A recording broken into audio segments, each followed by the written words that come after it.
ദൈവത്തിന് മഹത്വം ഉണ്ടാകട്ടെ. ഇന്ന് ഞാൻ ഈ വീഡിയോയിൽ പറയാൻ പോകുന്നത് നമ്മൾ കൃപാസനത്തിൽ നിന്നും ഉടമ്പടി എടുത്തു കഴിഞ്ഞ് ശ്രദ്ധിക്കേണ്ട പ്രധാനപ്പെട്ട കാര്യങ്ങളെക്കുറിച്ചാണ് പറയാൻ പോകുന്നത്. നമുക്കെല്ലാവർക്കും അറിയാം, ഉടമ്പടി എന്ന് പറയുന്നത് 90 ദിവസത്തേക്കാണ് വരുന്നത്. അപ്പം അതിൽ കുറച്ച് ശ്രദ്ധിക്കേണ്ട കാര്യങ്ങൾ ഉണ്ട്. പ്രധാനമായിട്ടും നമ്മൾ ചെയ്യേണ്ട കുറച്ച് കാര്യങ്ങളും നമ്മൾ ശ്രദ്ധിക്കേണ്ട കുറച്ച് കാര്യങ്ങളും ഉണ്ട്. അതിൽ പ്രധാനപ്പെട്ടവയാണ് ഞാൻ ഈ വീഡിയോയിലൂടെ പറയുന്നത്. നമുക്കറിയാവുന്നതുപോലെ തന്നെ ഈ 90 ദിവസത്തിൽ നമ്മൾ ദൈവത്തിനോട് അത്രമാത്രം ചേർന്നിരിക്കേണ്ട ദിവസങ്ങളാണ്. അപ്പോൾ നമ്മൾക്ക് നേരത്തെ ഉണ്ടായിരുന്ന സ്വഭാവങ്ങൾ അതിന് മാറ്റം വരുത്താനായിട്ട് നമ്മൾ ശ്രദ്ധിക്കണം. നമുക്കുള്ള ദേഷ്യം, കോപം, അസൂയ പോലുള്ള കാര്യങ്ങൾ നമ്മൾ ഇല്ലാതാക്കണം. നമുക്ക് പൂർണ്ണമായിട്ടും അതിൽ നിന്ന് മുക്തമായി ദൈവത്തിനോട് ചേർന്നുകൊണ്ട് വേണം ഈ 90 ദിവസങ്ങൾ നമ്മൾ പൂർണ്ണ ഹൃദയത്തോടും പൂർണ്ണ മനസ്സോടും ദൈവത്തിനോട് അടുത്തിരിക്കുക. അടുത്തിരുന്നുകൊണ്ട് നമ്മൾ പ്രാർത്ഥിക്കുന്ന എന്തൊരു കാര്യവും നമ്മൾക്ക് മാതാവിൻ്റെ മധ്യസ്ഥതയോടെ ദൈവത്തിൽ നിന്നും നമ്മൾക്ക് സാധിച്ചു കിട്ടുന്നതാണ്.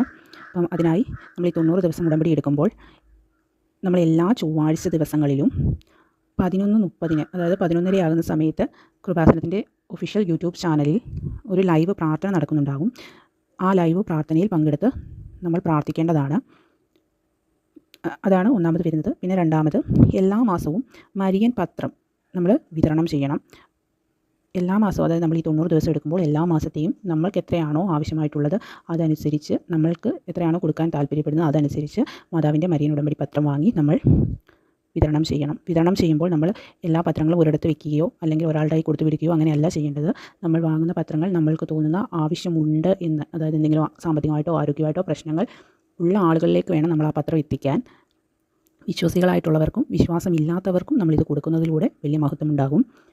മൂന്നാമതായി, നമ്മൾ പള്ളിയിൽ പോകുന്നവരാണ്, ഒരു ക്രൈസ്തവ കുടുംബത്തിൽപ്പെട്ടവരാണ് എങ്കിൽ, കുർബാന സ്വീകരിച്ചിട്ടുള്ളവരാണെങ്കിൽ തീർച്ചയായും എല്ലാ ഞായറാഴ്ചകളിലും പോയി കുർബാനകൾ സ്വീകരിക്കണം. നിങ്ങൾക്ക് ഡെയിലി കുർബാന ഉണ്ട് പള്ളിയിലെങ്കിൽ ഡെയിലി പോയി സ്വീകരിക്കാവുന്നതാണ്. ഇല്ല എങ്കിൽ എല്ലാ ഞായറാഴ്ചയും നിങ്ങൾ നിർബന്ധമായും പള്ളിയിൽ പോയി കുർബാന സ്വീകരിച്ചിരിക്കണം. അത് പ്രാർത്ഥനയോടും അർപ്പണത്തോടും കൂടി വേണം നമ്മൾ കുർബാന സ്വീകരിക്കാൻ. അടുത്തതായി, മാതാവിൻ്റെ ദിവസങ്ങളായ ബുധൻ, ശനി ഈ 2 ദിവസങ്ങളിൽ ഏതെങ്കിലും ഒരു നേരത്ത് നമ്മൾ ഉപവാസം എടുത്തുകൊണ്ട് പൂർണ്ണമായും പ്രാർത്ഥനയിൽ മുഴുകിയിരിക്കുക. അടുത്തതായി വരുന്നതെന്ന് പറയുമ്പോൾ ഡെയിലി ഉള്ള ഒരു പ്രാർത്ഥനയാണ്. നിങ്ങൾക്കറിയായിരിക്കും, ഇന്നും രാവിലെ 5:30 അനുഗ്രഹ പ്രാർത്ഥന നടക്കുന്നുണ്ട്. അനുഗ്രഹ പ്രാർത്ഥന നമ്മൾ മുടങ്ങാതെ ഈ 90 ദിവസവും 5:30 നീലത്തിരി കത്തിച്ചുകൊണ്ടാണ് ഈ പ്രാർത്ഥന ചൊല്ലേണ്ടത്. ഇത് ഡെയിലി യൂട്യൂബ് ചാനലിൽ ആ പ്രാർത്ഥന നമ്മൾ കേൾക്കുകയും ചെയ്യണം. ഇതാണ് നമ്മൾ ഡെയിലി ചെയ്യേണ്ട ഒരു പ്രധാനപ്പെട്ട കാര്യമാണ്. ആരും മറക്കാതെ ഇത് ചെയ്യുക. പിന്നെ അടുത്തതായി വരുന്നത്, ഡെയിലി 30 മിനിറ്റ് എങ്കിലും നമ്മൾ ബൈബിൾ വായിക്കണം. നമുക്ക് പുതിയ നിയമമോ പഴയ നിയമമോ വായിക്കാവുന്നതാണ്.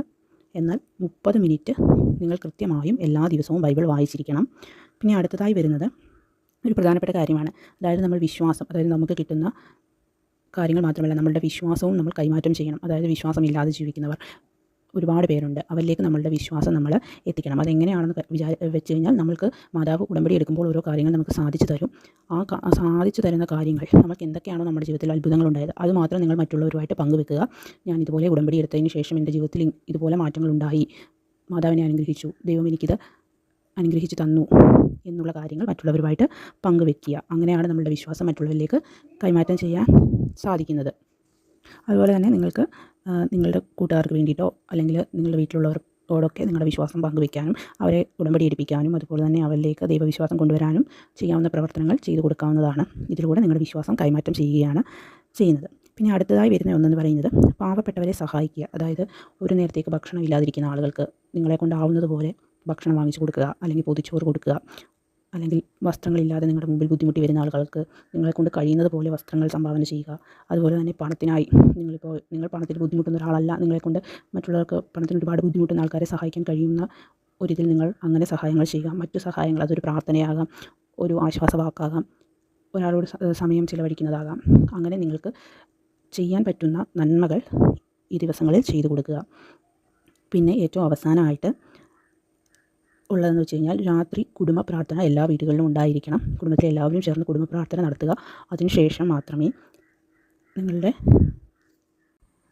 സായാഹ്ന പ്രാർത്ഥന ചൊല്ലാവുള്ളൂ. പച്ചത്തിരി കത്തിച്ച് വെച്ചുകൊണ്ട് വേണം സായാഹ്ന പ്രാർത്ഥന ചൊല്ലുവാനായിട്ട്. ഇത് കുടുംബ പ്രാർത്ഥനയ്ക്ക് ശേഷമാണ് ഈ സായാഹ്ന പ്രാർത്ഥന ചൊല്ലുന്നത്. അതും നിങ്ങൾക്ക് കൃപാസന ഒഫീഷ്യൽ ഗ്രൂപ്പിൽ ലഭ്യമാണ്. അത് നോക്കി മുടങ്ങാതെ എല്ലാ ദിവസവും നിങ്ങൾ കുടുംബ പ്രാർത്ഥനയ്ക്ക് ശേഷം സായാഹ്ന പ്രാർത്ഥന ചൊല്ലേണ്ടതാണ്. പിന്നെ പ്രധാനമായും നിങ്ങൾ ശ്രദ്ധിക്കേണ്ടത്, ഈ സമയങ്ങളിൽ നിങ്ങൾ ദൈവത്തിന് കൂടുതൽ പ്രാധാന്യം കൊടുത്തുകൊണ്ട് ദൈവത്തിലേക്ക് അടുക്കാനുള്ള കാര്യങ്ങൾ മാത്രം ചെയ്യുക. അപ്പോൾ ദൈവം നിങ്ങളെ കൂടുതലായിട്ട് അനുഗ്രഹിക്കട്ടെ. നിങ്ങളെല്ലാവരും നിങ്ങളുടെ പ്രാർത്ഥനയിൽ എന്നെ ഓർക്കുക. എൻ്റെ പ്രാർത്ഥനയിൽ തീർച്ചയായും ഞാൻ നിങ്ങളെ എല്ലാവരെയും ഓർക്കുന്നതാണ്. നന്ദി.